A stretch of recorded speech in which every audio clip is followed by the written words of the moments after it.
Every no is one step closer to a yes. This is our whole industry. You're gonna get a lot of people that are gonna give you the no's, they're gonna reject you, but you just know that you're coming to them with a way of service, right? You gotta know that these people don't know anything about real estate and they need your help. You know, somebody's just looking online thinking that they know everything about real estate. They don't. There's a lot that they don't know.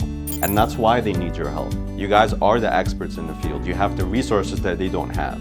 Right? They're gonna ask you for an inspector. They're gonna ask you, what should we do here? When we did the inspection training the other day, you know, now you guys are more educated as far as what is wrong on the house. What can you point out? This house has mold. Hey, this house has oil tank. There might be an electrical problem here. Things like this, as you learn and as you go by, like, you can add value to your clients by saying these things. And just know when you're making these calls that there is gonna be a person on the other line that's gonna need your help. But when you're coming in that type of perspective, when you're making these phone calls, trying to find somebody that needs your help and is struggling to find a property and are struggling to know where they should move or what areas they should move to.